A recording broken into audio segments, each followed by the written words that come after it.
Liga, acho que a maioria deve me conhecer, né? Aqui pelas aulas da Liga. Isso mesmo. Ok. Boa noite a vocês todos e todas. Eu sou a Mirte, sou professora de psicologia da UFMT. Conheço Pedro. Não sei se tem mais alguém aí que eu conheço. Diz que eu estou vendo o nome aqui, só Pedro, né? Estou aqui também para aprender com Pedro, com vocês todos, né? Não conheço a Liga, eu estou chegando na UFMT agora, não conheço quase nada, mas estou disposta a aprender e, se for possível, contribuir com alguma coisa, né? Isso mesmo, muito bom. Então vamos lá, né? Professora Mitz, você quer apresentar a tela? Os slides? Ou quer que eu faça? Pode apresentar, Carolina. Você pode conduzir e eu vou participando, assim, eventualmente. Deixa eu tentar aqui.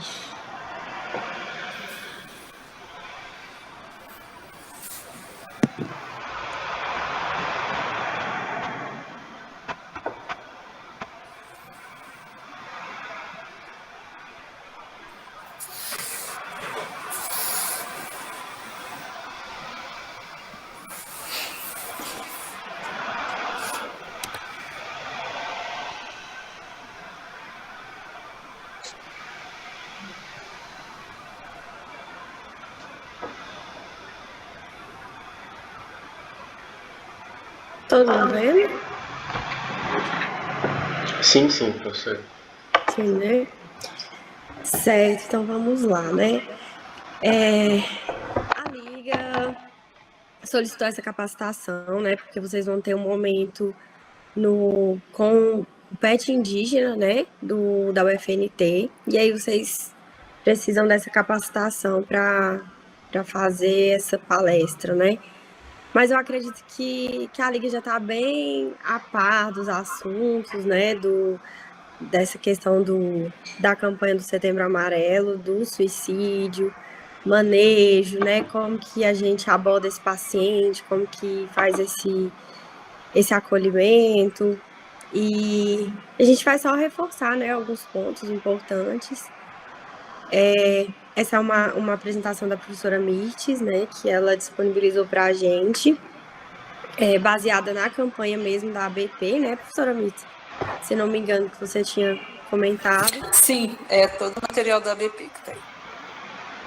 Certo. E eu estive assistindo ela fazendo essa apresentação há uns dias atrás, incrível, muito boa mesmo.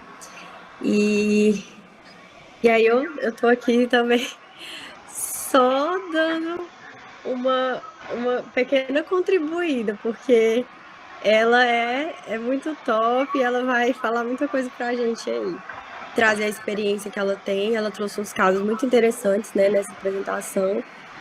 E então vamos lá, né?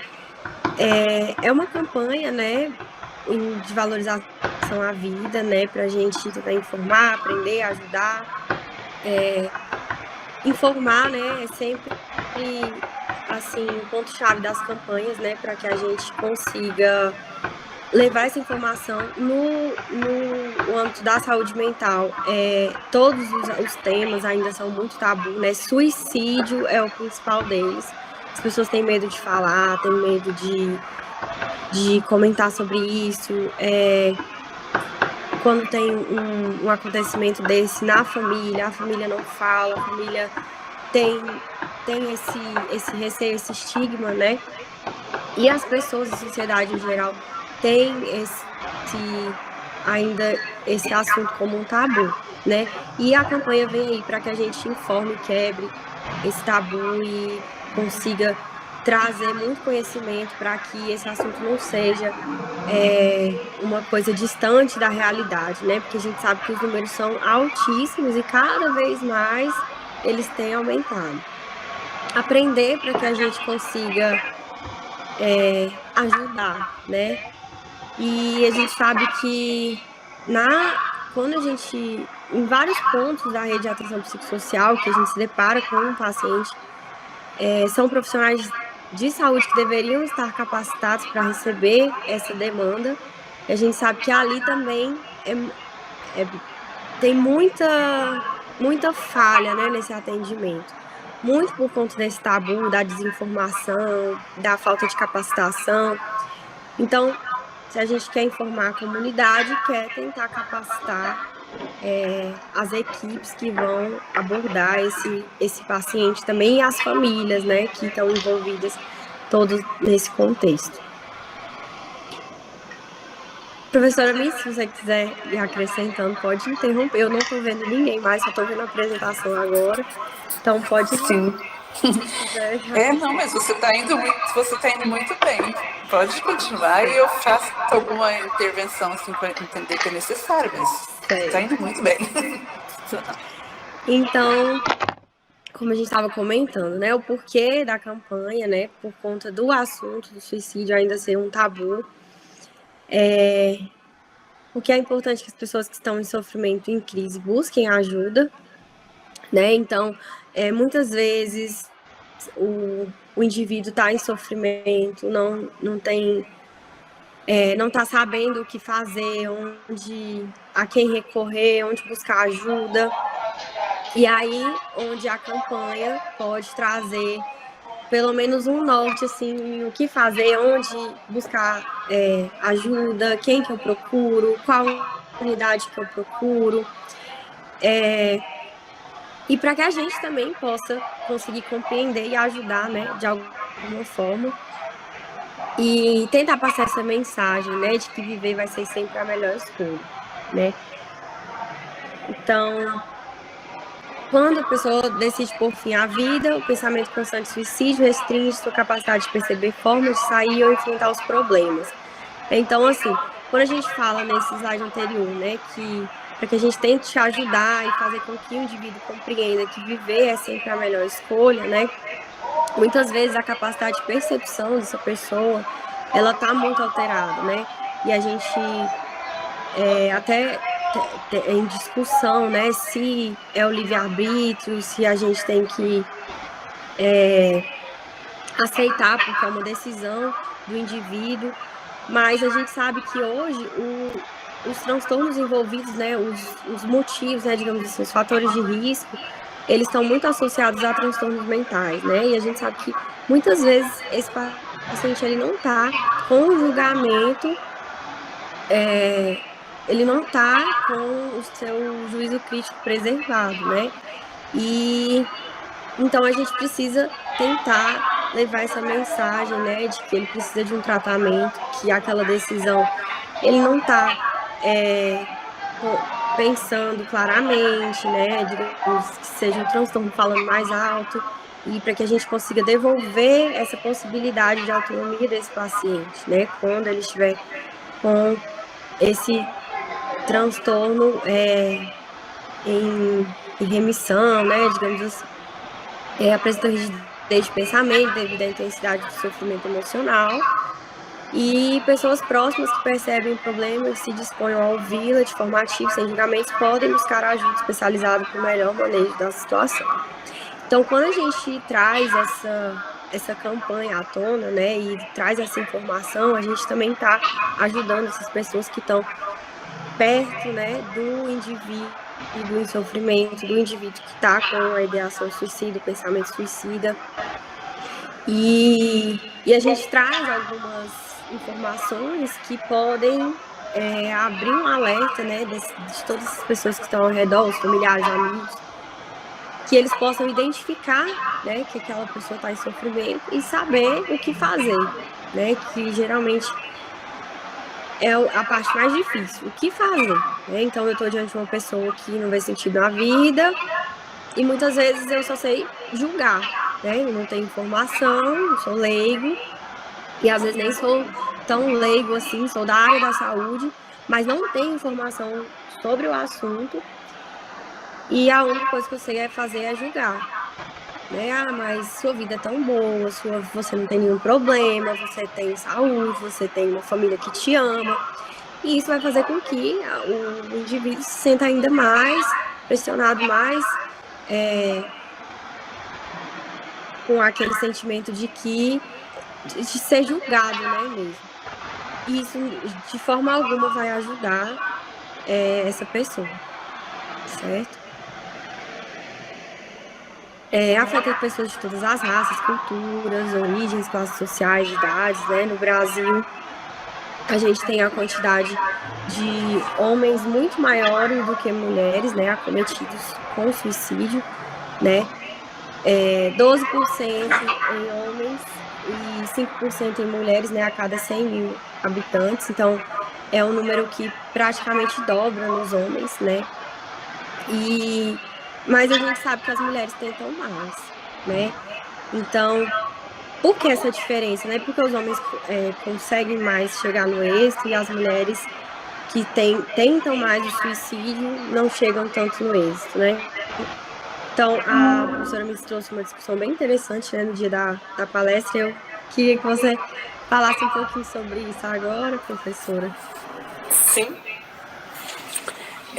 O que acontece é que nós vivemos numa sociedade muito machista, né? Em que a maioria dos homens desde pequenininho, ensinado a não demonstrar os seus sentimentos, né? O menino cresce escutando que homem não chora, que tem que ser forte, que tem que ser chefe, tem que ser o provedor, tem que ser o cara, né? E o que acontece é que o homem tem muita dificuldade, então, para lidar com as próprias emoções, para falar o que sente, para demonstrar qualquer tipo de fragilidade. Por isso que o homem se mata mais. E a mulher, embora ela tente mais vezes, ela tem uma possibilidade maior de expressar sentimento, né? Então, o que acontece é isso, nós precisamos, né, urgentemente, abrir espaço de fala para os homens, tentar, né, dar mais liberdade, ensinar para os homens que eles têm o direito de expressar sofrimento, né, que estar frágil, estar fragilizado não é ser menos homem, para que a gente possa também ajudar, né, essas pessoas a terem a possibilidade, a terem a oportunidade de diminuir o seu sofrimento mental. É por isso que o homem se mata mais, né? É importante que a gente, quando estiver conversando, né, falando com homens, cuidando de homens em sofrimento psíquico, a gente deixe, claro, crie, né, um ambiente propício para que essa pessoa possa se expressar, porque existe uma dificuldade maior. Sim. E eu estava vendo umas discussões também, né, sobre essa questão desse machismo, né, que o homem ele precisa ser forte o tempo todo, que inclusive na hora de cometer o suicídio, né, ele precisa ter êxito, né? Então, se ele não conseguir, ele volta dessa tentativa fracassada e ele vai passar pelo julgamento ainda, né? Sim, seria o sentimento, né? De sair com o sentimento de fracasso, né? Que nem o suicídio eu não consegui cometer. Nem se matar ele consegue, né? É isso mesmo.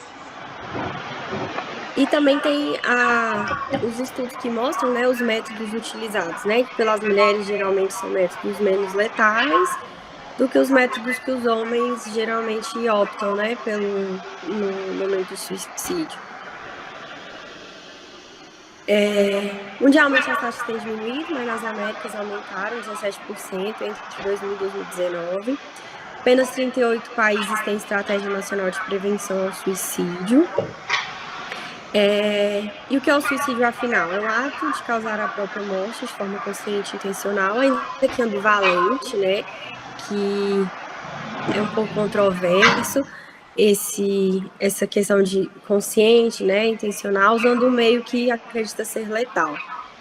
Né? Então, seria a definição do suicídio, mas como a gente já citou, né, quando esse paciente está com um transtorno mental que não está em tratamento inadequado, geralmente ele não vai ter o juízo crítico preservado e a gente não poderia falar que seria tão consciente assim. certo? Caroline, eu gostaria de acrescentar um comentário aí, é que eu tenho bastante experiência, né, de atendimento com pacientes suicidas, e é muito interessante a gente observar que durante o período que a pessoa está adoecida, está insistentemente pensando em morrer, parece para aquela pessoa que a vida não tem sentido, né? Parece que a morte é a única solução, mas 2, 3, 4 anos depois, quando você, né, que eu tive essa oportunidade de estar com os meus pacientes tempos depois, e eles já com outra vida, em outra situação, né, já ativo, trabalhando, fazendo sucesso, e eles, vários deles, né, me disseram que não se lembravam mais do motivo pelo qual queriam morrer. Né? Já não sabiam mais, né? Nossa, eu não acredito que um dia eu pensei em me matar. Então, é muito importante isso, né? Porque para mim é uma prova assim, bem contundente disso que a gente pensa, que a pessoa não está na sua inteireza, né? Não está na sua lucidez. Porque lá adiante, quando ela se recupera, quando ela se equilibra, quando ela ressignifica a própria vida, ela chega a duvidar de que tem um querido, né? Então, isso para mim é uma demonstração assim, bem importante do quanto a pessoa está adoecida, do quanto ela está em desequilíbrio quando ela tenta se matar. Né? Então, por mais que seja um ato de vontade da pessoa naquele momento, mas às vezes é uma vontade que está contaminada, né? Pelo adoecimento. Sim. Resultado de um processo, né, não pode ser atribuído a um acontecimento pontual da vida do sujeito. Então, é muito comum a gente ouvir comentários, né, na minha família mesmo, por exemplo, no ambiente que eu convivo social. Recentemente, a gente teve alguns casos de suicídio aqui na cidade, né, uma cidade pequena, todo mundo se conhece praticamente, foram pessoas que têm, assim, até um pouco mais de destaque social, então são bem conhecidos na cidade. Acho que foram 2 casos esse ano, assim, de pessoas conhecidas, e os comentários que a gente escuta, né, dos parentes, das pessoas próximas a gente, né. Sempre, mas ele estava devendo, estava com uma grande dívida, estava sendo traído, estava com algum problema, enfim, né? Tinha muito problema familiar, né? Os filhos, tinham um conflito com os filhos. Então a gente escuta muito isso, né? E sempre querendo saber um motivo específico, né? Tava sendo ameaçado de morte, será? Então, assim, a gente tem que entender que às vezes a gente tem um gatilho, né? Que pode ser o último motivo, digamos assim, antes da tentativa do ato em si. Mas a gente não pode atribuir esse processo, né, essa situação a um acontecimento específico, a um motivo específico da vida da pessoa, né?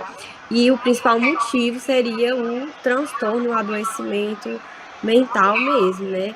O principal deles é a depressão. A gente tem até um slide que fala dos principais fatores de risco, né? Mas a gente precisa levar isso com muita verdade, né? Então, uma pessoa que não está em adoecimento, não está passando por não está com um transtorno mental descompensado, que passa por uma situação de crise financeira, só este motivo não tem que ser um motivo para que ela pense em acabar com a sua vida, que ela tente suicídio, né? Enfim. Então a gente tem que entender que são vários acontecimentos, né? Determinantes multifatoriais, sendo resultado de uma complexa rede de fatores genéticos, psicológicos, biológicos, culturais, socioambientais. Então, culturais, que a gente comentou sobre a posição do homem na sociedade, né, de que ele precisa ser forte, que ele não pode fracassar, que ele não pode ter depressão, ele não pode se sentir triste, se sentir falho, ele não pode se abrir os seus sentimentos, né? Então, a gente tem vários fatores envolvidos. Genéticos de transtornos, no geral, eles têm uma carga genética muito importante, né? Um caso de suicídio na família também aumenta o fator de risco, né? Então, são vários fatores envolvidos, né? Então, é um processo multifatorial.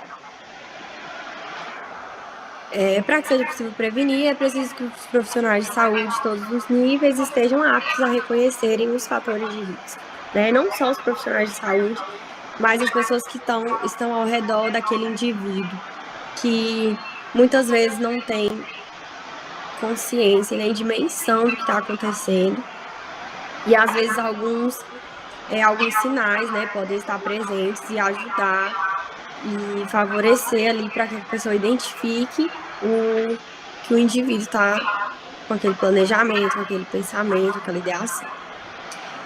É uma urgência médica, né? E a avaliação sistemática do risco deve fazer parte da prática clínica rotineira de qualquer médico. Então, tem estudos também que já, estatísticos, que mostraram que o indivíduo que cometeu suicídio, ele, nos últimos 6 meses, ele esteve em consulta médica. A maioria desses indivíduos, né, estiveram em uma consulta médica, não necessariamente um psiquiatra, um psicólogo, né, mas com um médico. Então, será que se fizesse parte da prática clínica, né, de qualquer médico, né, a prática rotineira, abordar esse assunto, né, se sensibilizar pela saúde mental, né, perguntar além de apenas ter o foco naquela doença que o paciente traz. A gente já até discutiu bastante sobre isso, que às vezes a graduação ensinava esses alunos, formava profissionais que só enxergam a doença, né? Não enxergam o indivíduo, uma pessoa com sofrimentos, com conflitos familiares, com situações socioeconômicas complicadas. Então, se fizesse parte da prática clínica de qualquer médico, qualquer profissional da saúde, abordar esse assunto, quem sabe a gente conseguiria diminuir muito os níveis de suicídio. Isso aí, os alunos que estão passando pelas aulas da professora Mirtes não poderão alegar isso na sua formação, viu? Porque eu falo insistentemente em todas as minhas aulas para todos os meus alunos, né? Porque eu sei que o curso de medicina tem um viés bem forte, né? Nessa visão biomédica, e eu insisto que eles não estão tratando um corpo ou uma doença, né? Eles estão tratando uma pessoa completa, né? Então, esperemos, né, que os futuros médicos já tenham uma visão um pouco mais ampliada. Mas, infelizmente, o que a gente vê é isso mesmo, né? Tem ainda muitos profissionais da medicina que olham para a doença. Muitas vezes não olham nem nos olhos do paciente que está atendendo, né? Não chegam a olhar nem no rosto. Hoje eu estava fazendo uma palestra, agora um pouco antes, para o pessoal da Univasf, com o mesmo tema, né? E aí uma das pessoas que estava participando estava falando exatamente disso, né? Da forma como ela foi tratada pelos médicos quando ela teve, né, uma tentativa de suicídio, quando ela se recuperou. E assim, chega a ser desumano, né? Chega a ser cruel, às vezes, a forma como o médico trata, né, uma pessoa, né? Mas isso aí a gente está cuidando, né? Você com certeza também trata disso com os seus alunos, né? A gente tem que ir melhorando e mudando, né? E formando médicos com a visão mais ampliada, né? Isso vai mudar. Com certeza. E eu acho assim que pode ser até decorrente desses níveis que tem sido. A gente tem observado muito, né? Os índices, né, aumentando. Eu acredito que até por conta disso, esse assunto tem sido muito mais abordado, né? Muito mais falado, a saúde mental. E isso está sendo mais também abordado na graduação, né, nas escolas de medicina. E eu acredito que essa realidade vai mudar sim. Então, uma primeira tentativa de suicídio pode ser uma primeira oportunidade de salvar essa vida no futuro. desde que se desenvolvam intervenções efetivas para o paciente com risco de suicídio. Então, o exemplo que a professora Miss trouxe dos pacientes dela que alguns anos depois vieram com esse relato, né, de nem saber mais o porquê estavam com aquele pensamento ou estavam fazendo aquilo. Então, é uma vida salva, né? Então, esse paciente que foi bem conduzido, bem tratado e que já não tem mais esse pensamento, a gente já pode dizer que salvou uma vida aí no futuro, né? Então, mas quais são as barreiras, né, que a gente enfrenta na abordagem desses casos, né, numa primeira tentativa? Muitas vezes porque esse paciente é negligenciado, né, em todos os níveis de atenção. E, aqui nessa fala do atendimento no pronto-socorro, então o paciente faz a tentativa de suicídio, que vai ser assistido no pronto-socorro, por exemplo, ele chega lá, ele vai ser julgado, ele vai escutar tudo que ele não queria escutar, e esse paciente pode sair de lá pior ainda, né? E às vezes não vai ter o encaminhamento que ele precisaria ter para um serviço de saúde mental, a família não vai ser bem instruída e bem orientada. Então, isso tudo vai contribuir negativamente para que tenha sucesso nesse tratamento, nesse processo.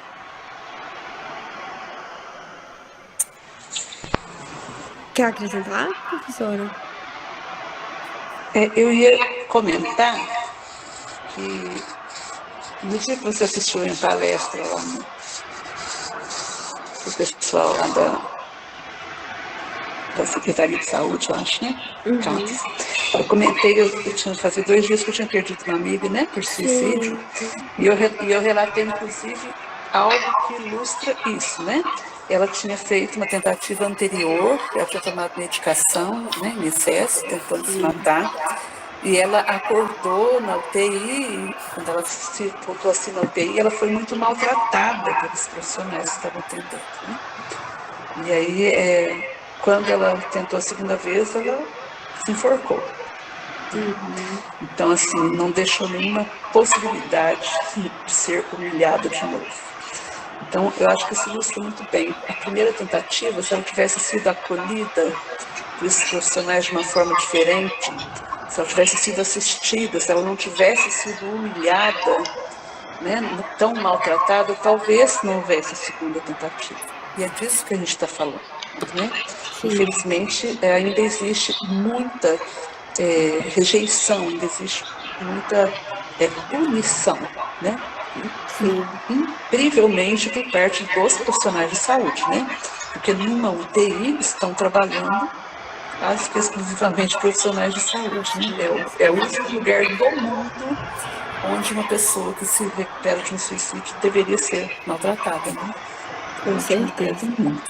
Então isso é uma coisa que me marcou muito, que eu faço questão de dizer, principalmente para nós, né? Que estamos aí nos formando, né, e trabalhando na área de saúde, porque é um ponto de reflexão muito importante, né? Que tipo de profissional de saúde é esse que humilha alguém numa UTI, que é uma unidade de cuidado intensivo, né? Porque essa pessoa tentou se matar. Esse é um ponto de reflexão que eu acho importante a gente deixar, né? Isso. Eu me lembro na minha graduação, quando eu estava no estágio, no internato, no Hospital Regional de Araguaína.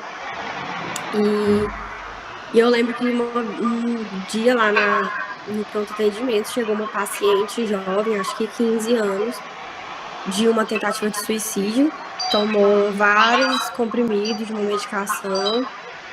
E aí ela estava muito chorosa lá no corredor, ela gritava muito. E aí o comentário de todos os profissionais que a gente chegamos lá, né? E aí a gente perguntava, o que foi com esse paciente? Aí a enfermeira passava um profissional, né? Da enfermagem, técnico, uma coisa assim. Isso aí é piti, tá chamando a atenção do namorado. Tentando se matar pra chamar a atenção do namorado. Aí, mais um pouco passava e perguntava, mas o que foi e tal. Mesmo comentário de um profissional da saúde. E aí depois esse namorado chegou e aí falou, aí tá vendo? Foi só ele chegar que ela já tá boazinha. Então, assim, o que é isso, né? O que a gente tá fazendo nesse ambiente que deveria ser um ambiente de acolhimento, né? Onde esse paciente está chegando em sofrimento, a gente pode entender como o mais alto nível de sofrimento de um ser humano é ele querer acabar com a própria vida, né? Então, o que ele está sentindo, como ele deve estar em conflito, né?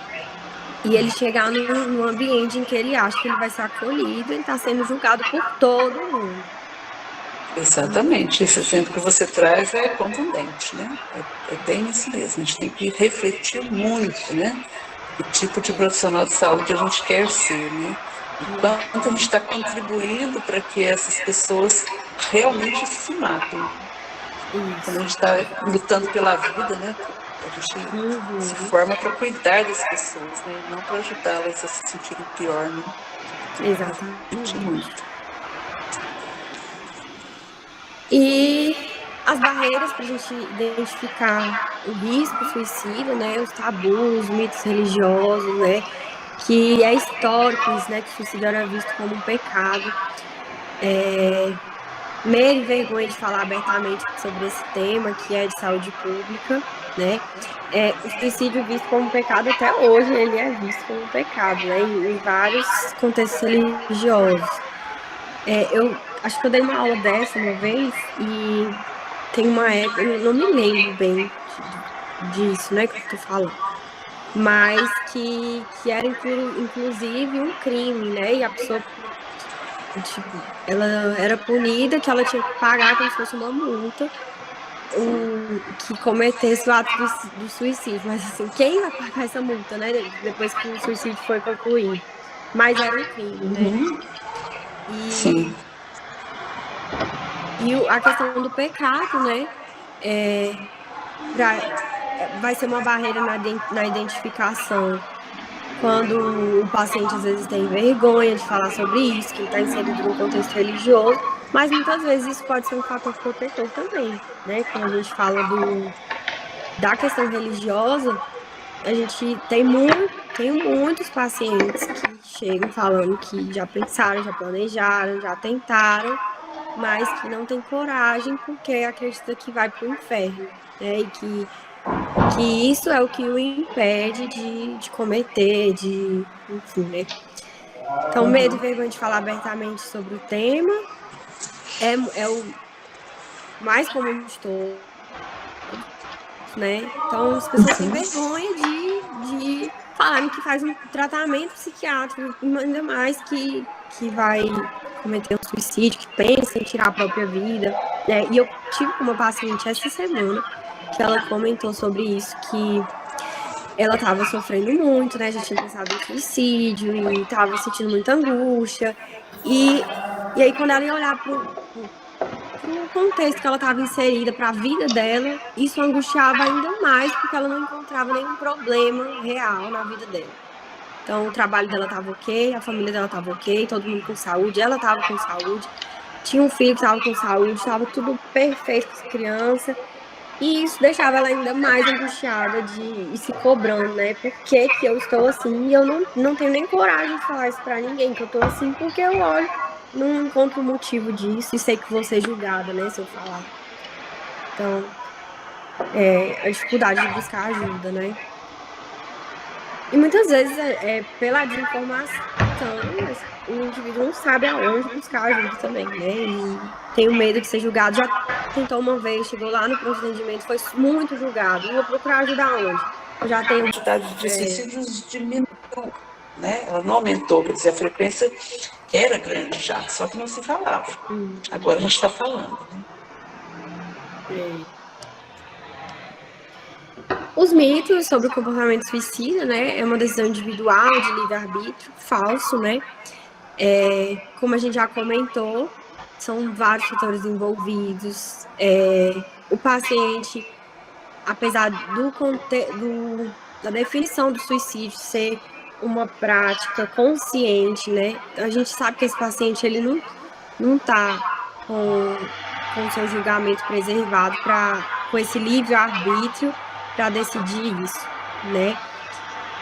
Risco de suicídio é pro resto da vida, falso também, né? Então, principalmente quando está associado a um transtorno mental, esse transtorno sendo tratado adequadamente, paciente estabilizado, então isso não é um momento, né? Não é pro resto da vida uma sentença para essa pessoa. A professora Miss trouxe os exemplos dos pacientes que anos depois vieram falar com ela, né? Eles estavam em outro contexto, né? Então, com outro pensamento, né? Então, não é algo que o resto da vida. Pessoas que ameaçam se matar não farão isso, então é clássico a gente ouvir isso. Né? E não é verdade, né? Então, as pessoas que ameaçam, que falam. Então, eu fiz uma palestra uma vez sobre esse assunto, que eu coloquei algumas frases, né? Que poderiam ser digamos assim, um sinal para as pessoas tentarem identificar, as pessoas que estivessem ao redor.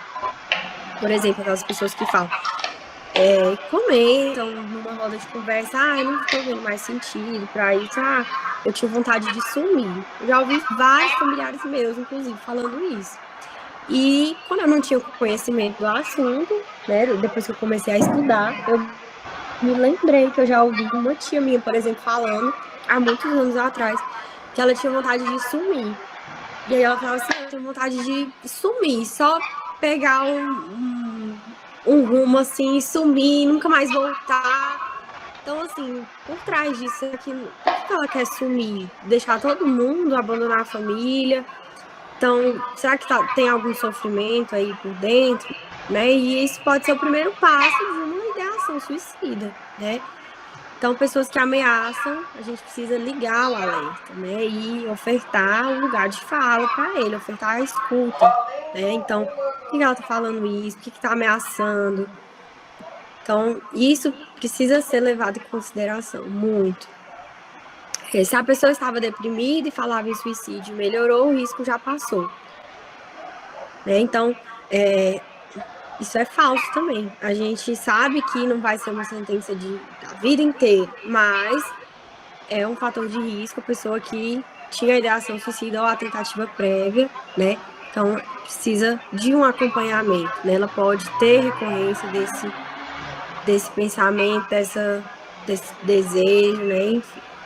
Quando a pessoa melhora ou sobrevive, ela está fora de perigo. Então, essa é uma dos principais pontos, né? Esse depois, né? Então, o paciente que cometeu suicídio, a tentativa de suicídio, ele foi lá no pronto atendimento, no hospital.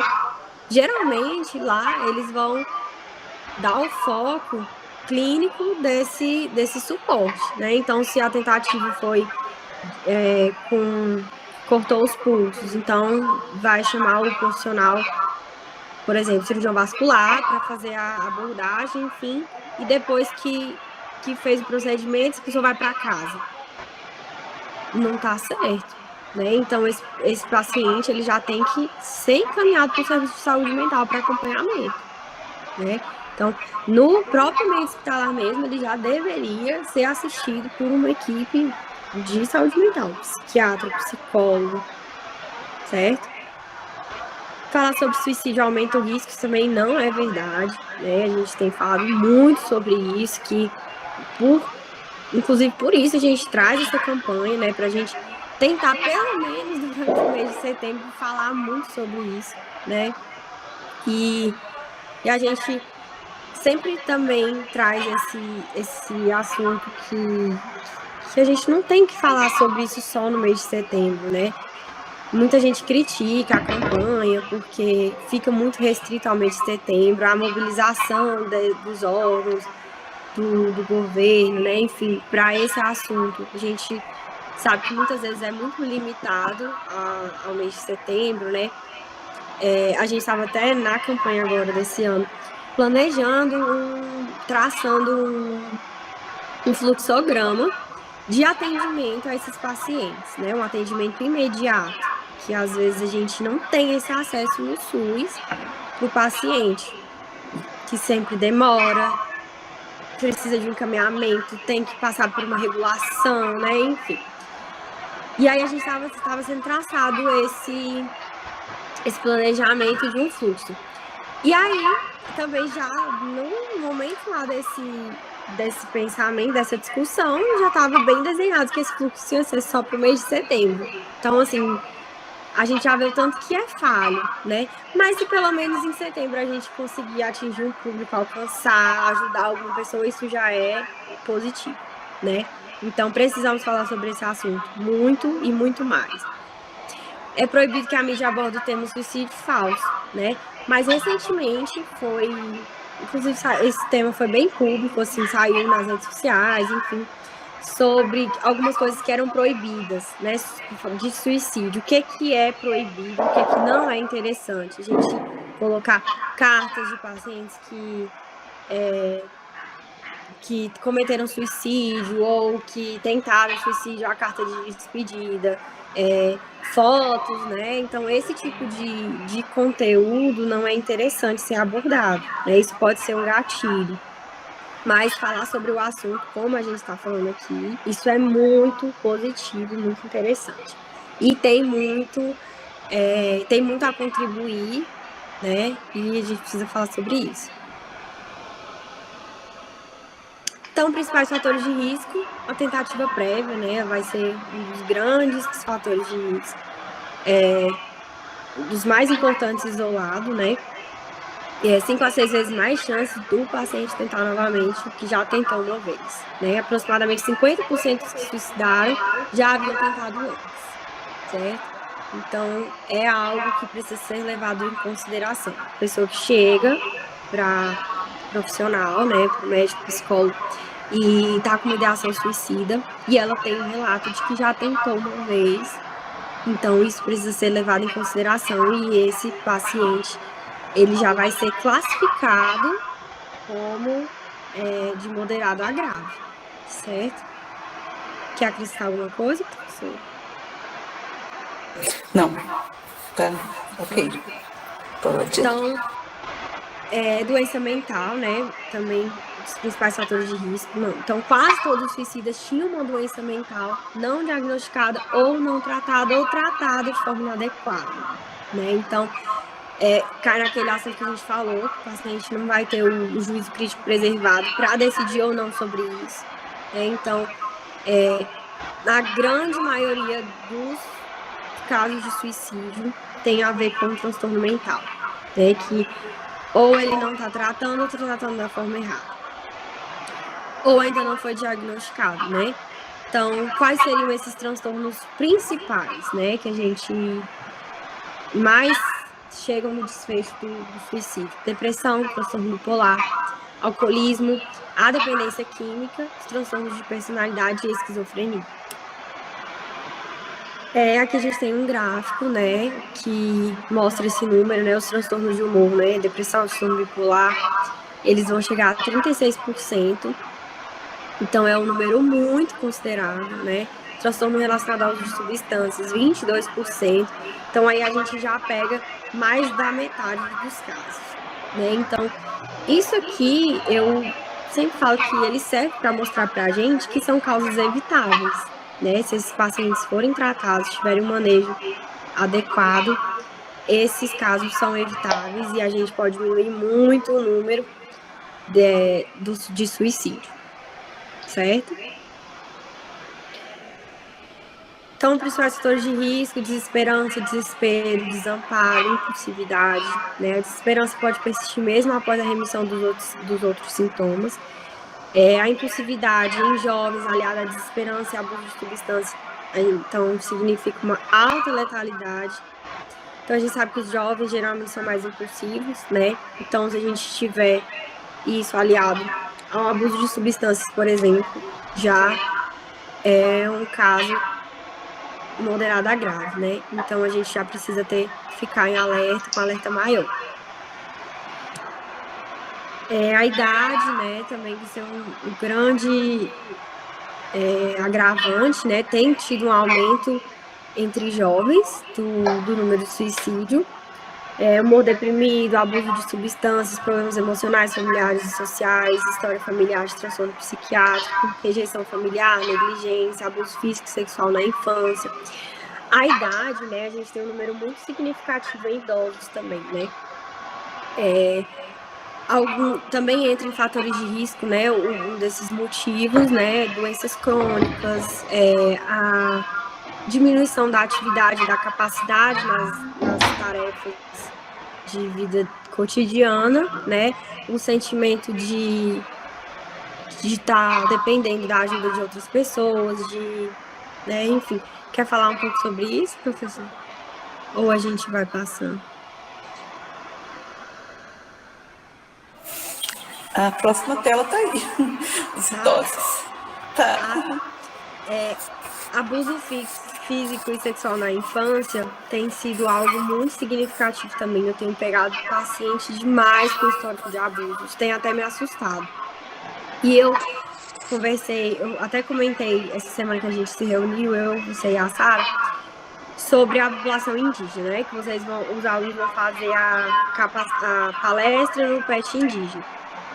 E aí, eu conversei com a enfermeira da Casai na quarta-feira. Eu faço atendimento de indígenas com dependência química lá no CAPS AD. E aí eu conversei com ela, né? A gente até tinha comentado que os trabalhos nessa área, artigos, são muito pobres, né? Sobre população indígena. Mas a gente sabe, né? Tem dados que a população indígena tem um número de suicídio altíssimo, né? E aí eu conversei com a enfermeira tentando pegar mais informações e ela me falou que uma das etnias lá que ela conhecia, que era bem falado lá na Casai, que tinha um número altíssimo de suicídios, era de uma... Agora eu não me lembro, não sei se era Xerente, que, enfim, ficava numa ilha isolada, essa comunidade indígena, essa etnia deles lá. E lá eles têm um cacique, né?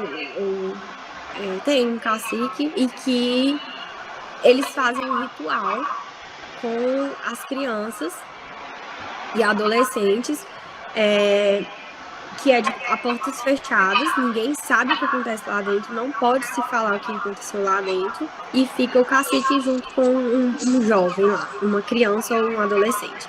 E aí é um relato dos outros indígenas que depois que essa criança sai de lá, essa criança não quer sair do quarto mais, não quer conversar, não quer ir para a escola, não quer, é triste e tem a tentativa de suicídio.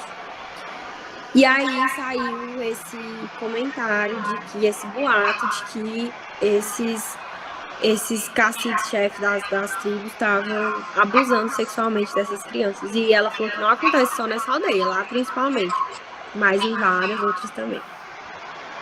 Então, também em relação à população indígena, o restante tudo também se encaixa, né? Principalmente a questão cultural, né? Uma população negligenciada.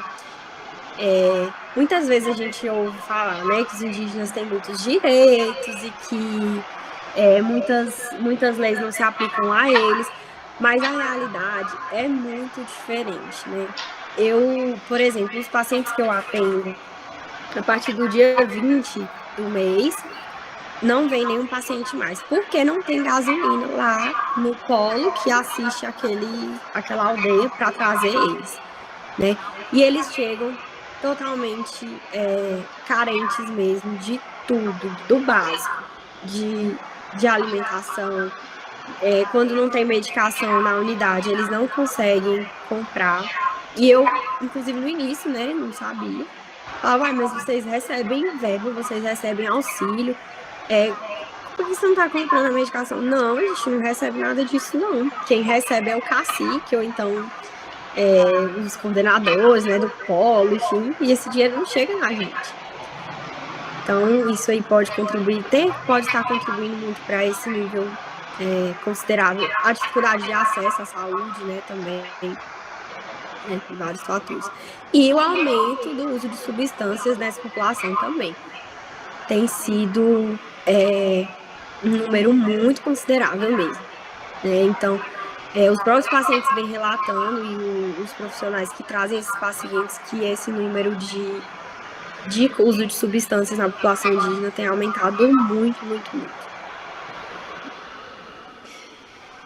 Os idosos, né? Então, tá aqui o slide.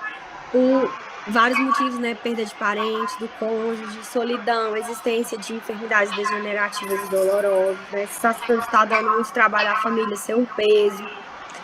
Então, inclusive, né, na estratificação aí do paciente depressivo idoso, a gente tem algumas escalas que podem ser aplicadas, né? Que, inclusive, essas escalas, a gente tem muito falando sobre isso, sobre essa sensação de inutilidade, né? De solidão, de não conseguir mais, não ter tanta mobilidade para fazer as coisas que conseguia fazer antes, coisas básicas, de estar sempre dependendo de terceiros, né? Isso pode ser um fator todos podem ser fatores de risco para um transtorno e para o suicídio. Questão de gênero, né? 3 vezes maior os óbitos vão ser entre os homens, as tentativas mais frequentes entre as mulheres, né?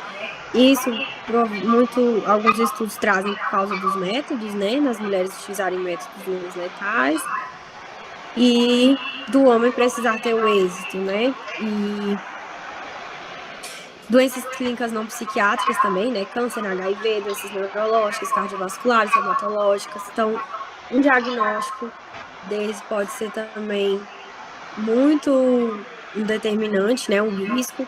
Eu atendi recentemente também uma paciente que ela estava muito, muito, muito abalada e deprimida após receber um diagnóstico de diabetes.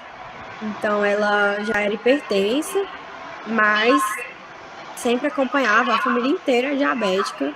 Inclusive, ela falou que já até imaginava que um dia ela seria, né? Mas foi muito traumático para ela receber esse diagnóstico e ela não aceitava, de forma alguma. E aquilo estava trazendo um sofrimento enorme para ela e ela estava com depressão. Doenças crônicas, mais transtornos psiquiátricos comórbidos, então também são fatores de risco, se a gente principalmente tiver uma doença dessa e mais um transtorno psiquiátrico. Eventos adversos na infância e na adolescência, né, os maus tratos, abuso, pais separados, transtorno psiquiátrico familiar, o histórico de maus tratos também é algo muito, além do abuso, né, claro, mas os maus tratos, né, o sentimento de, principalmente as famílias mais antigas, em que o homem não podia demonstrar amor, carinho, você tinha às vezes um lar muito tenso, né, em que a criança não se sentia amada mesmo, e nunca ouvia palavras de afeto dos pais, né, então isso pode contribuir no futuro para o desenvolvimento de um transtorno mental. História familiar e genética, né? Então, não só de transtornos mentais, mas também de suicídio, né? É o fator de risco. Fatores sociais, laços sociais, desemprego, recessão econômica. Então, período pandêmico, né? A gente sabe que tem uma recessão econômica no mundo inteiro, né? E isso pode contribuir, a gente já tem visto como isso já está refletindo aí nos números de suicídio pós-pandemia. Desemprego, né, também. Menos estudados e fatores protetores, né, menos estudados, mas apresentam dados menos consistentes, mas a gente vê como são importantes, né. Ter um emprego, ter criança em casa. Eu dei até o exemplo numa aula que eu estava dando nesse semestre, a gente estava comentando sobre suicídio, ainda não dei essa aula, inclusive coloquei como assunto das minhas aulas, tem uma aula sobre suicídio, apesar de acho que nem tá no cronograma na ementa da disciplina lá. E aí a gente estava comentando que eu já atendi um paciente que ele estava com ideação suicida, e ele falava que uma das coisas que mais impedia ele, mas ajudava com que ele não conseguisse cometer o suicídio, é que ele tinha passado em 2 concursos. E foi muito difícil, ele lutou muito por isso. E que aquilo estava pesando para que ele não cometesse, né? Não tentasse. Mas o resto todo ele estava bem decidido, né? Então, o emprego e essa estabilidade econômica pode ser um fator protetor. Ter criança em casa, né? Ou ser pai, ser mãe, senso de responsabilidade com a família, gravidez desejada e planejada, capacidade de adaptação positiva. Então, questão da capacidade de adaptação, a gente tem muitos exemplos que às vezes, inclusive, pode ser motivo de julgamento, né? A pessoa vem para uma pessoa leiga e faz um desabafo, né, por exemplo, de que perdeu um parente querido, ou se separou, ou teve uma desilusão amorosa e não tá conseguindo superar. E aí vem a outra pessoa e fala: minha filha, já passei por coisa muito pior. Eu já perdi, foi um filho, e meu pai e minha mãe. E já separei não sei quantas vezes. Tu tá passando só por isso, tá falando, tá sofrendo de jeito, querendo morrer. Então, cada pessoa lida com as frustrações, com seus problemas, com os traumas de uma forma, né? Então, a gente tem...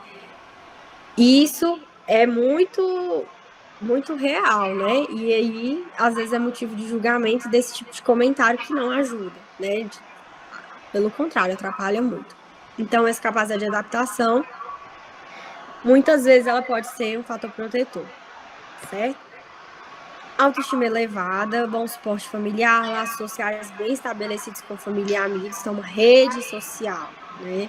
Não só com a família. Então, muitas vezes você mora sozinho numa cidade, mas você tem um laço social, uma rede social muito fortalecida, né? Aí também fala a questão da religiosidade, né? A igreja, não só pela questão religiosa, mas também pelo laço social que isso proporciona, né? Religiosidade independente da afiliação religiosa e razão para viver, ausência de doença mental, né, entre outros. Quer acrescentar alguma coisa, professor?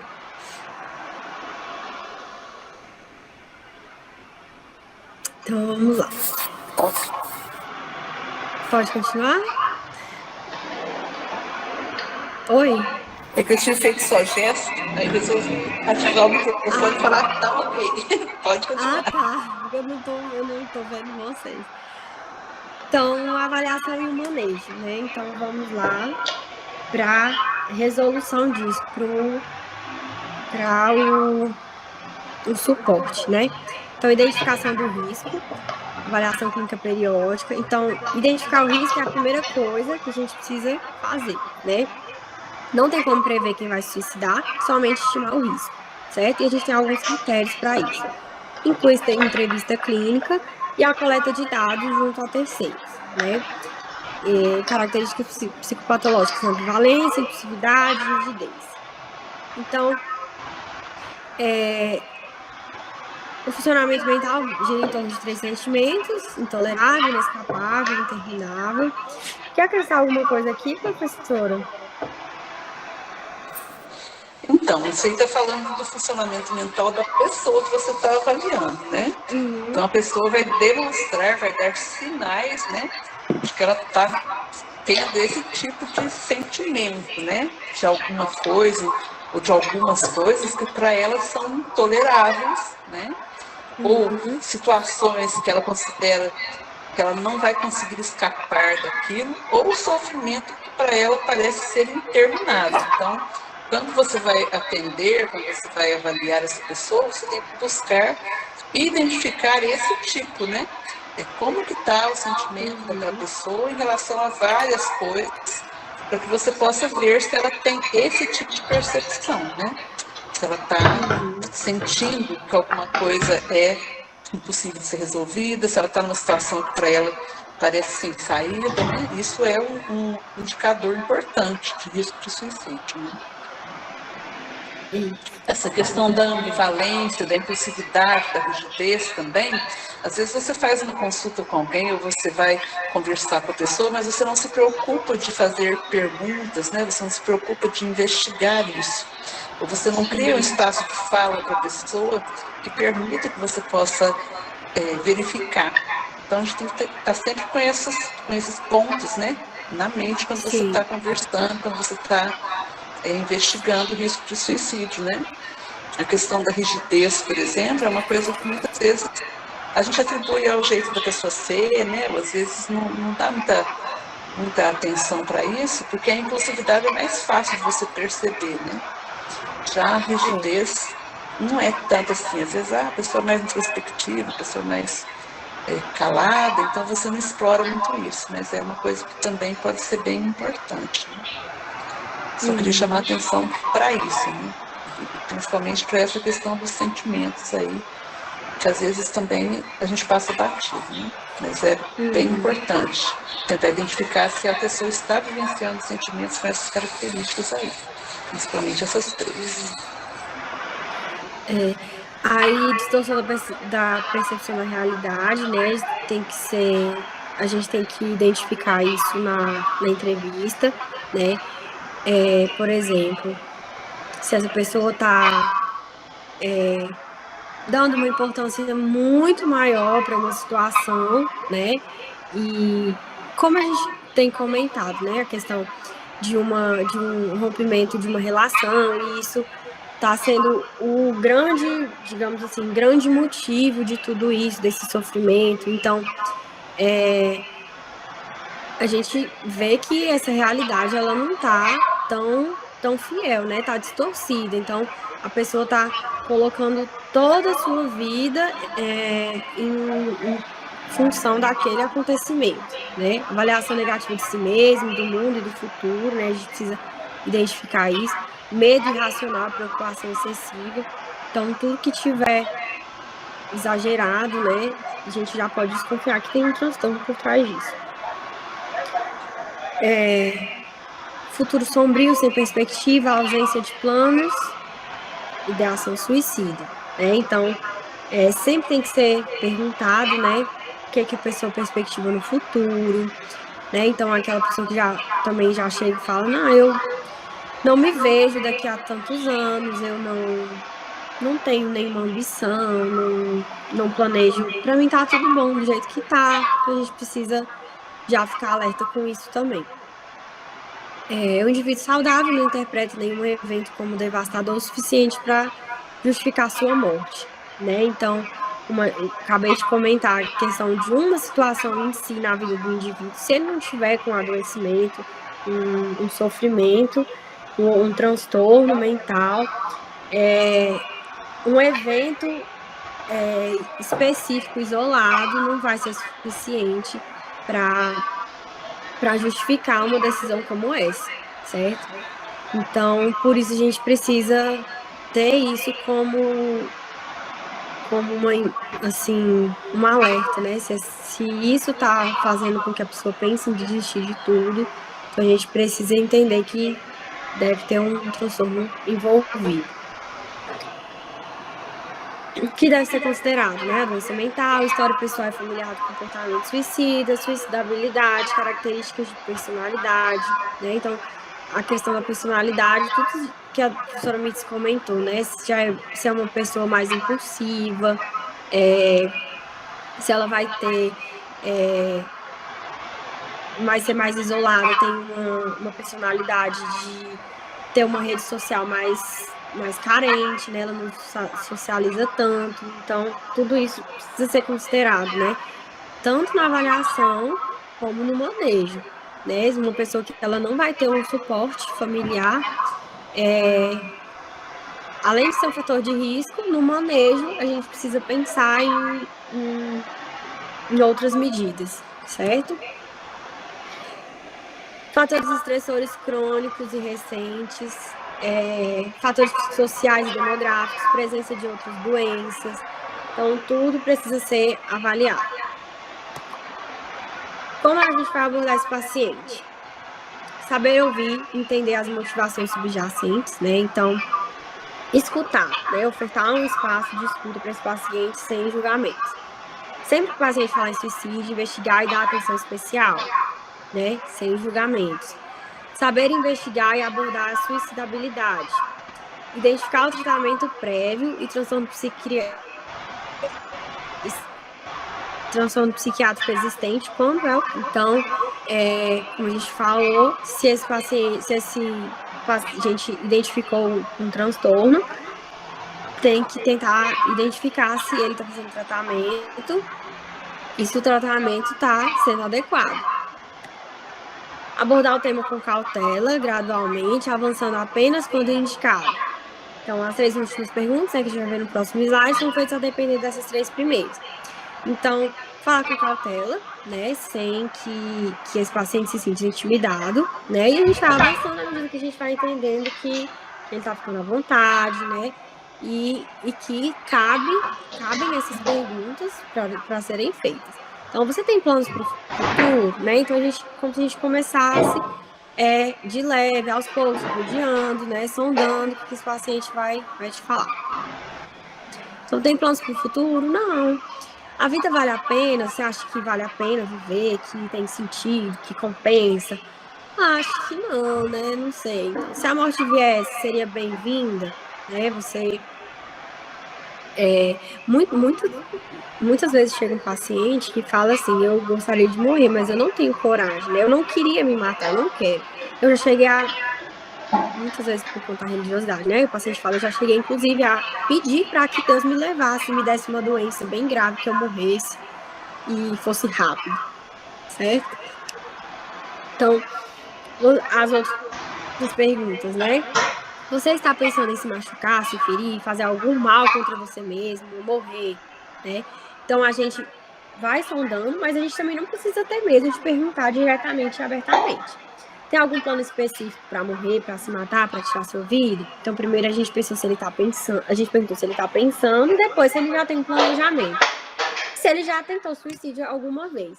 E se ele tem um planejamento, como é esse planejamento? Então, vamos falar sobre isso. Como você tem planejado?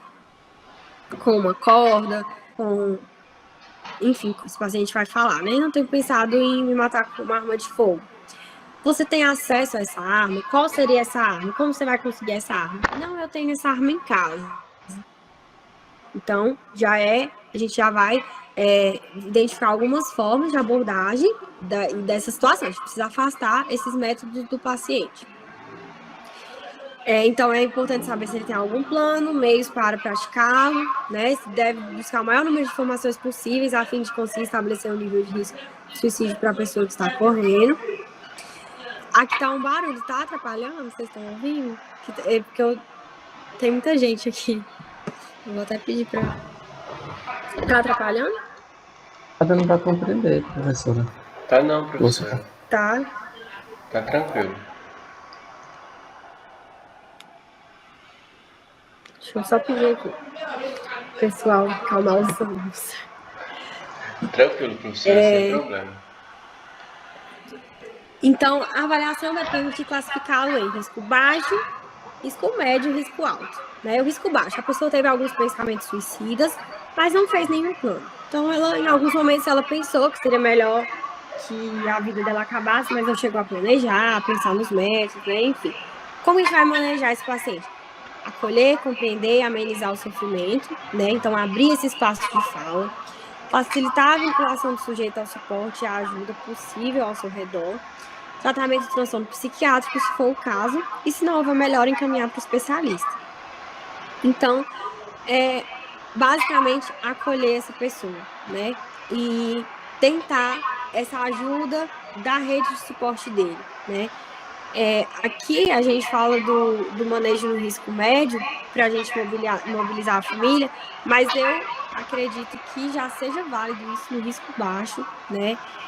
Se o paciente concordar, né, a gente tentar esse momento com a família, para que a gente acione essa rede de suporte dele, né?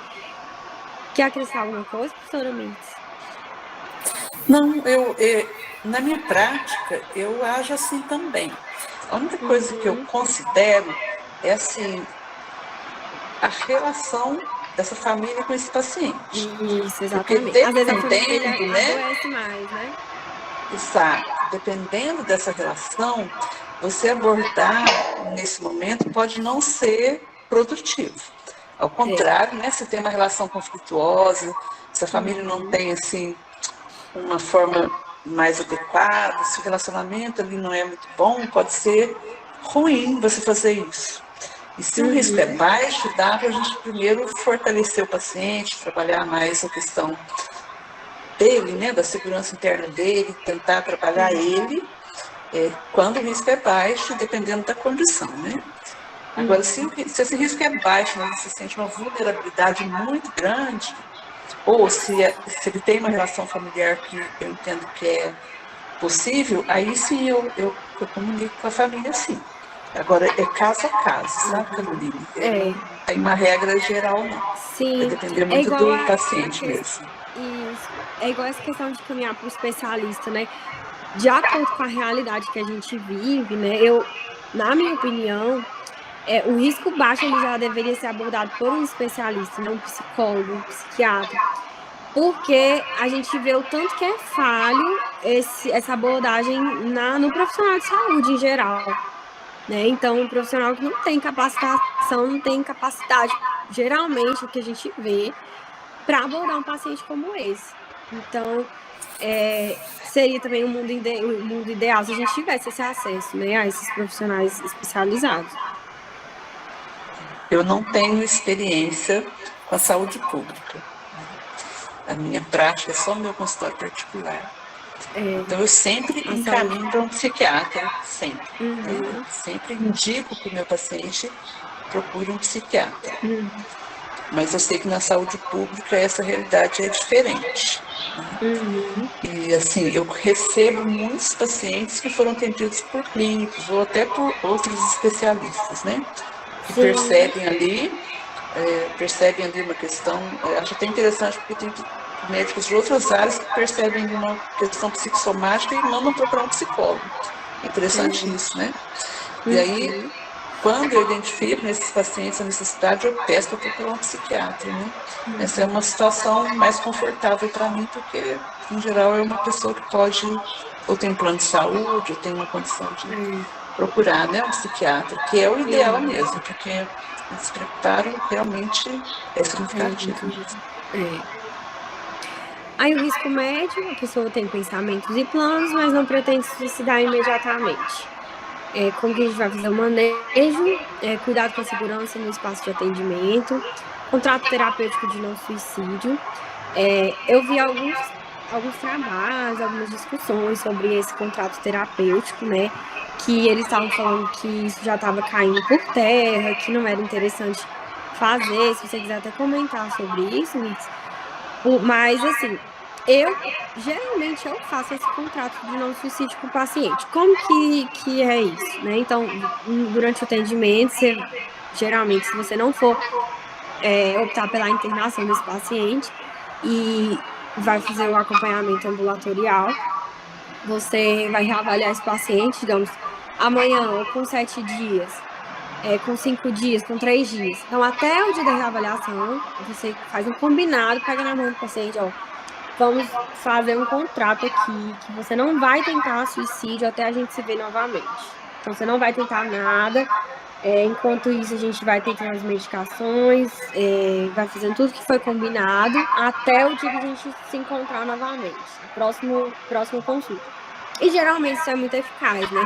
Mas o que estava sendo discutido, que às vezes o paciente, por conta desse contrato, ele se sente ainda mais pressionado e tem mais as angústias e tudo aquilo que ele está sentindo, e isso pode ser pior ainda, dele sentir mais pressionado ainda, né? Por conta que ele precisa tentar segurar esse estímulo, né? Enfim. Se você quiser comentar, Anitta. Eu quero comentar sim, Caroline. Eu acho como você. Eu sempre faço esse contrato. E eu sou mais.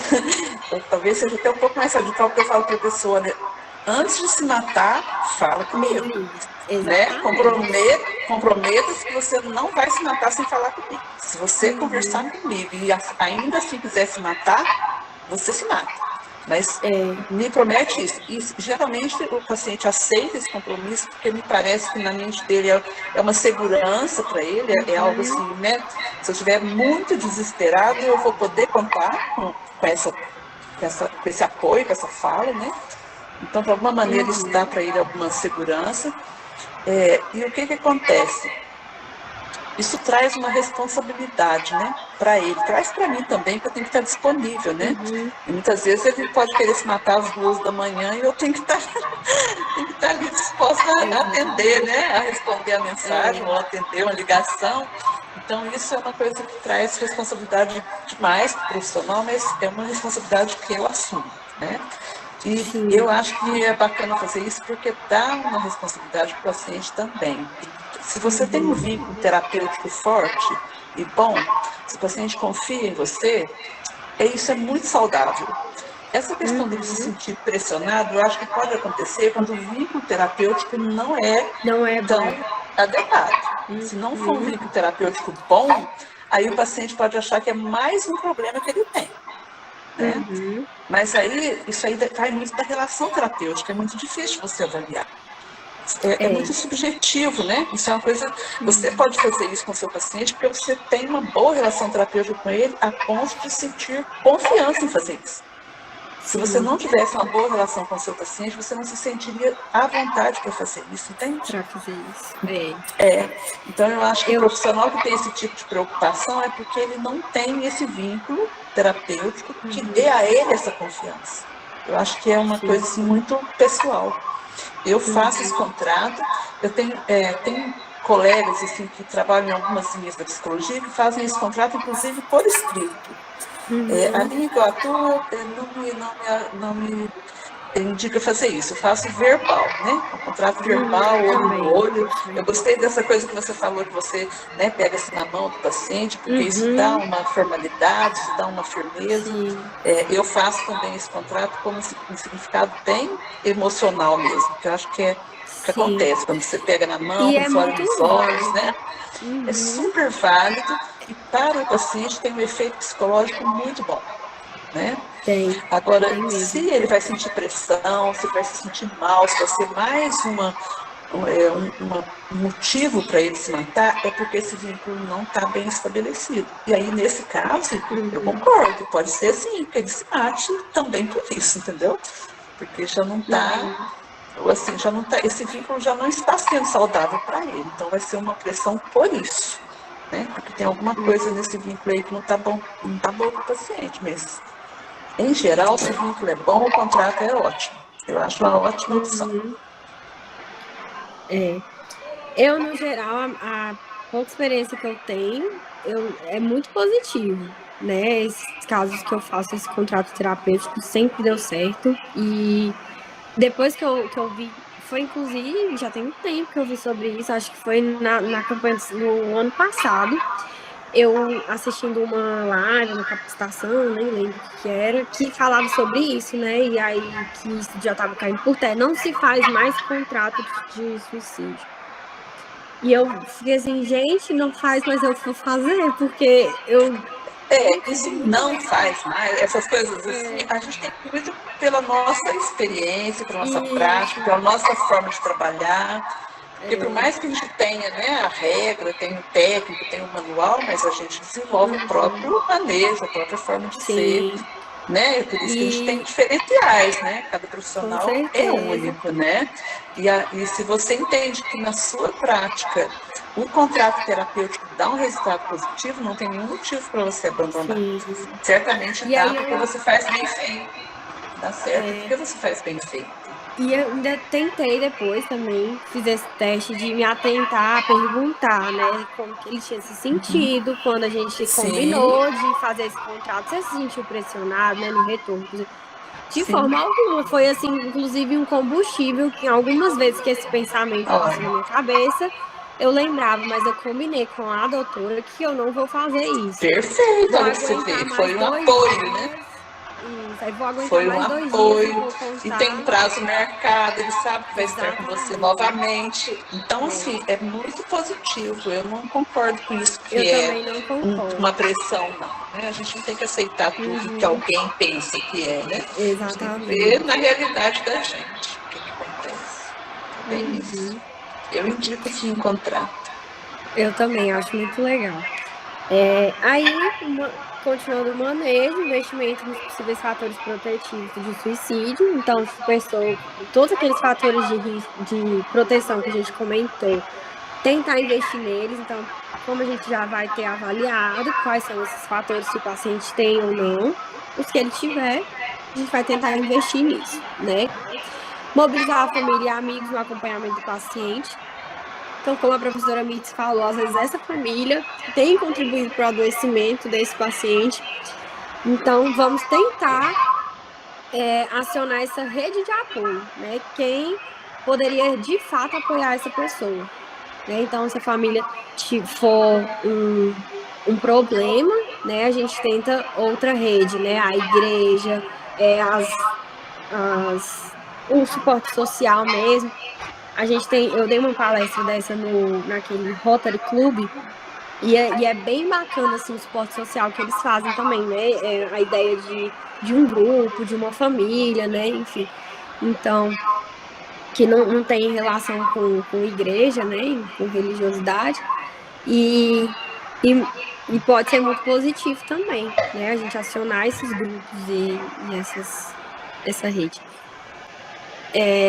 E aí também risco médio, né? Geralmente, às vezes a gente precisa de uma. Eu já falo assim, não só no risco. Vamos terminar aqui, risco médio. A pessoa tem pensamentos e planos não pretende. Então, pedir autorização para se comunicar com a família, orientar as medidas de prevenção, e encaminhar para o psiquiatra com indicativo de urgência, né? Mas às vezes a gente já precisa, né, falando de mim, às vezes eu já preciso encaminhar mesmo risco médio para um tratamento hospitalar, né? Quando a gente tem essa possibilidade também, né? Porque, por exemplo, a realidade de Araguaína é bem complicada.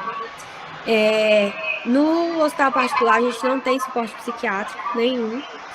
No hospital público, a gente tem uma aula de psiquiatria que é super lotada, né? Então, a minha experiência de serviço público no encaminhamento dessas demandas é muito ruim.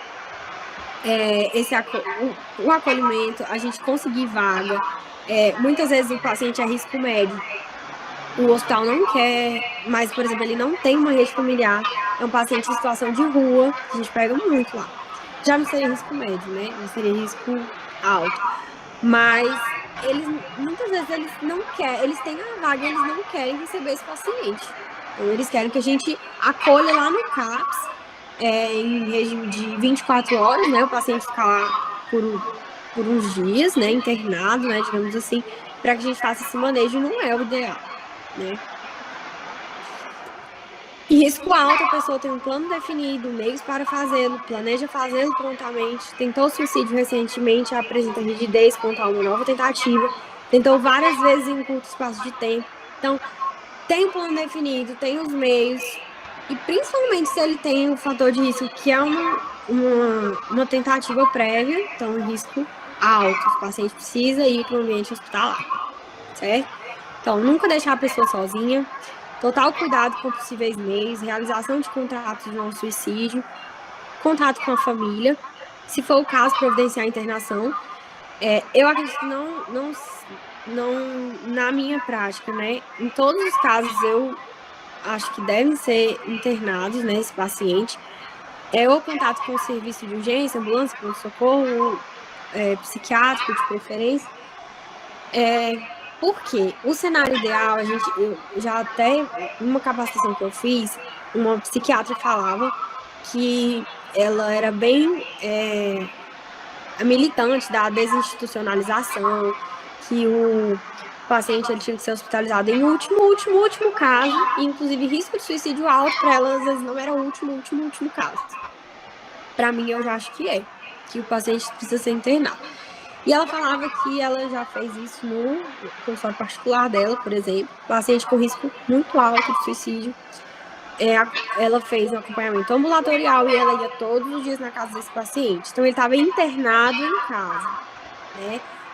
Mas ele tinha uma rede muito eficaz de suporte. Mesmo assim, eu não fico confortável, né? Eu acho que é mais positivo a gente tentar uma internação mesmo. Porque esse paciente ele tem que estabilizar, ele tá com o transtorno dele desestabilizado e ele precisa estabilizar e ele precisa de um tempo para isso. E a gente sabe que ele não vai ficar, nunca deixar a pessoa sozinha, é quase impossível isso. Eu queria fazer um comentário aí que extrapola um pouco até a questão do paciente, Caroline. A gente tem que pensar no ambiente, no entorno familiar. Se esse paciente, de alguma forma, consegue, né, burlar esse cuidado, burlar essa vigilância e cometer esse ato, essa família pode ter muita dificuldade com isso. Porque a gente sabe que o suicídio ele causa um trauma familiar quase que impossível de ser curado, né? Se o suicida, se ele comete o ato em uma condição que não envolve de forma nenhuma a família, a culpa já é inerente, a gente tem muita dificuldade de tirar essa culpa, né? de ajudar a família a lidar com essa culpa. No caso de ele estar internado em casa e cometer esse ato, essa família fica marcada para sempre. Então, eu acho que a sua atitude é muito mais adequada, exatamente. Essa responsabilidade não pode ser colocada sobre a família. Não é só pela segurança do paciente, não. A sua responsabilidade com a segurança do paciente, nota 10 para você está corretíssimo. Agora, para além disso, tem a sua responsabilidade com a família também, que não é uma equipe médica hospitalar, não está preparada para fazer esse manejo, e que realmente não tem condição de ficar vigiando ali numa vacilada que alguém precisa sair de perto e a pessoa comete o ato, você está condenando essa família, entendeu? Eu acho que você está corretíssima. Se ele precisa de internação na sua concepção, o lugar certo de internar é no hospital. Não tem que transferir essa responsabilidade para a família, não. Se o caso é de internação, o lugar correto de internar é no hospital, eu acho, né? É a minha opinião pessoal. Eu também concordo. A gente, sim, muitas vezes tem um receio dessa questão de saber que às vezes ele pode ser muito negligenciado no ambiente hospitalar também, né? Mas a gente, até para se resguardar, a gente precisa. Mas no hospital ele está cercado de profissionais. Caso ele venha a se suicidar, os profissionais vão lidar com isso, como eles lidam com o suicídio ou com a morte de um paciente. Sim. Eles estão preparados, eles profissionalmente estão habilitados para lidar com isso, né? Agora, a família não tem essa habilitação, não tem essa preparação. A família, se perder esse paciente em casa, ela vai se responsabilizar o resto da vida, vai achar que a culpa é dela, e não da doença, do transtorno, do cuidado que o paciente, né, recebeu do médico, de quem quer que seja. Ela vai ter um trauma que dificilmente vai ser curado. Então, não tem por que você correr o risco de, além de perder o paciente, né, além do paciente se matar, você ainda, né, gerar ali uma responsabilização que essa família vai assumir. Mesmo que não seja dela, né? A gente tem que partir do princípio que a família vai fazer possível. Mas você tem que pensar também nas consequências que essa família pode ter do ponto de vista emocional. Né? Você pode estar causando um trauma, um adoecimento, né, para qualquer pessoa dessa família, se essa pessoa se matar lá. Se você tem a condição de hospitalizar, manda para o hospital, aí não tem dúvida não. Que já é uma carga que a família já carrega, né? Mesmo sem você fazer essa responsabilização, a família já se sente responsabilizada. Como que eu não percebi? Como que aconteceu dentro da minha casa? Exato, é isso que eu estou dizendo. Eu tenho maior dificuldade de lidar com famílias enlutadas por suicídio. Porque não adianta, é difícil você achar um argumento, uma forma de ajudar essa família a tirar a culpa que ela carrega. Mesmo que não haja culpa nenhuma, né? Fez tudo que podia, mas a pessoa sempre acha que a pessoa se matou porque ela que ficou deixou de fazer alguma coisa. Então, a gente não deve correr o risco de agravar isso, né? Deixando ainda a responsabilidade pelo cuidado que seria hospitalar para a família. Eu acho que você está corretíssimo. E o manejo na emergência, reduzir o risco imediato, né? Então, principalmente quando esse paciente estiver no ambiente que ele estiver, precisa estar afastado de qualquer meio que possa contribuir para que ele cometa o ato, né? Manejo dos fatores predisponentes e acompanhamento. O que compete à equipe de saúde como um todo? Considerar qualquer tentativa ou intenção como fator relevante, como um fato relevante, né? Então, não negligenciar nenhum tipo de sinal, uma tentativa prévia, a ideação, a intenção, falar sobre isso, não negligenciar nada disso, né? Como o exemplo que eu trouxe dos profissionais de saúde que estavam falando que era para chamar atenção, a jovem que estava lá no pronto-socorro, né? Considerar que a avaliação e risco do suicídio diz respeito a toda a rede de saúde. Então, não é competência apenas do profissional de saúde mental, né? Principalmente quando a gente traz aquele dado de que o paciente cometeu suicídio, ele já esteve numa consulta médica nos últimos 6 meses que antecederam essa morte. Então, ele passou não só pelo médico, ele passou por outros profissionais de saúde que não se atentaram e acharam que não dizia respeito a eles, saber ou questionar sobre isso, né? E diz respeito, sim, é um problema de saúde pública, né? Conscientizar que é fundamental que todos estejam capacitados para realizá-lo, por se tratar de um problema de saúde pública mundial. Então, às vezes, por não ser um profissional de saúde mental, eles julgam que ele não é capacitado, não compete a ele a identificação, a abordagem desse paciente, e compete sim, né? O ato suicida não põe em xeque a vocação e o compromisso da equipe de ajudar e salvar vidas. É preciso que ela esteja preparada para lidar com a impotência. Então, isso aqui é muito importante, a professora Mites trouxe na capacitação na palestra que eu assisti dela, que é a parte muito difícil do profissional lidar com o fracasso, né, digamos assim, quando o paciente tem o sucesso no ato suicida, né, e a equipe que estava acompanhando e assistindo, principalmente o profissional, o psicólogo que estava acompanhando de perto, né, diretamente, o psiquiatra, o médico. Então, a gente precisa estar preparado para lidar com isso, porque mesmo que ele esteja recebendo o tratamento ideal, esse paciente ele pode cometer suicídio, tá? Então, quando se sentir atacado ou frustrado por essa situação, deve evitar reagir ao paciente, maltratá-lo ou negligenciá-lo. Quer comentar alguma coisa, professora, sobre isso? Fazer... É o que a gente já vem falando, né? Que é a questão da humilhação que a minha amiga sofreu na UTI, que é o relato que você fez da paciente de 15 anos que foi, né, ridicularizada, foi desprezada por ter tomado medicação por causa do namorado, considerada que estava querendo aparecer.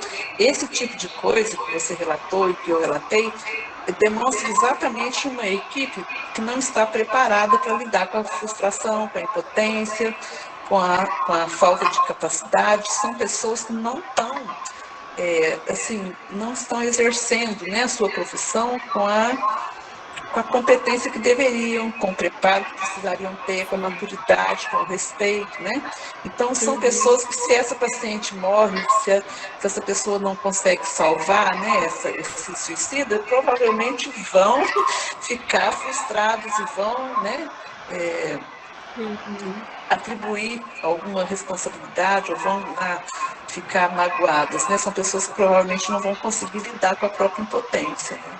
Eu acho que a gente tem que ter muita consciência. A gente está na área de saúde, você está aí salvando vidas, eu estou ali tentando ajudar as pessoas, todos nós estamos em formação o tempo todo, né? Os meninos que estão se formando médicos vão fazer isso a vida toda, mas a gente não é Deus, a gente não é perfeito, a gente não sabe tudo. Por mais que a gente seja dedicado, competente, estudioso, a gente vai, em alguns momentos, perder, né? A gente vai se frustrar, E a gente vai tomar todas as decisões corretas, mas o paciente vai, no último caso, nesse caso, se suicidar, e a gente não pode achar que isso é um ataque pessoal à nossa competência, à nossa ação. A gente tem que ter consciência que alguns pacientes vão se suicidar apesar de todo o cuidado que a gente tiver, né? E isso não justifica a gente maltratar, negligenciar ou deixar de cuidar bem porque a pessoa, né, tentou se matar ou ficar chateado, ficar frustrado, ficar diminuído porque alguém conseguiu se matar. Então, eu acho que o suicídio é um tema que mexe muito com o brilho da gente, né? A gente mexer muito com a nossa humanidade, com a nossa sensibilidade, mexe também com a nossa vaidade, com o nosso orgulho, né? Porque a gente quer ter o prazer de dizer, eu nunca perdi um paciente suicida, né? A gente quer ter o prazer de dizer, eu consegui salvar todos os suicidas que passaram pelo meu consultório, eu consegui ajudar todas as pessoas que precisaram do meu socorro. Só que isso é muito bonito, né? Mas isso não é possível de ser mantido ao longo de 10, 15, 20, 30 anos de carreira. Então a gente tem que estar sempre preparado para saber que nós somos seres limitados, né? E, inclusive, nós, profissionais de saúde, também cometemos suicídio, né? Também sofremos de depressão, também estamos sujeitos a sofrer de transtornos psiquiátricos, vários ao longo da vida, Temos né? familiares Então, que podem temos comer. familiares, né? Temos familiares, temos amigos queridos, temos colegas de trabalho. Então, a gente tem que sempre tratar do suicídio, que é um tema delicado, sensível, espinhoso, como um tema que merece também o nosso respeito, que merece a nossa atenção e que merece o nosso reconhecimento das nossas limitações também, porque é um tema que nos desafia, né? Sim, Então, o pessoal que está se formando, o pessoal que está, né, e se preparando para entrar nessa área, tem que ter muita consciência disso, né? Para entrar nesse terreno do suicídio, a gente tem que entrar com muita delicadeza, com muita firmeza, né, com muita sabedoria, e muitas vezes, Carolina, eu queria destacar que é uma sabedoria que não está nos compêndios de medicina. Muitas vezes a exigência que se tem nessa área é uma sabedoria que a gente vai refinando ao longo da vida, das relações, né, da nossa formação até ética, da nossa formação pessoal. Então, o suicídio é uma coisa que requer sensibilidade. E é muito importante que a pessoa que vai lidar com suicídio se avalie, se analise e perceba se está pronta para lidar com isso, né? E busque sempre esse fortalecimento de si, né? Eu estou pronta para lidar com a frustração, eu estou pronta para olhar para alguém tão jovem, tão bonito, tão inteligente, que não está valorizando esses atributos, né? Eu estou pronto para lidar com alguém que não está vendo sentido numa coisa que eu valorizo tanto, que é a vida.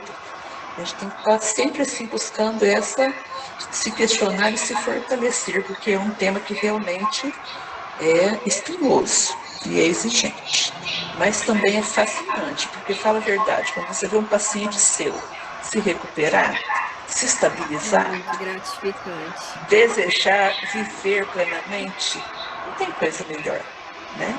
É a coisa mais bonita do mundo, você ver alguém renascer depois de estar tão mal, né? Então vale a pena também. É isso que eu queria deixar assim de mensagem, né?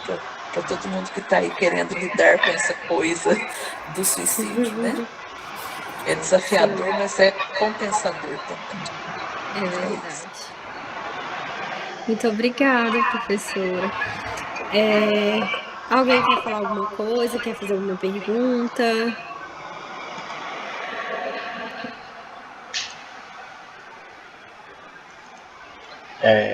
Professora Caroline e professora Mendes, acho que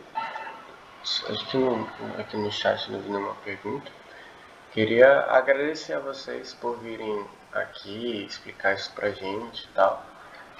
Foi muito bom, muito elucidador. É fantástico a experiência que vocês têm, a carga, né?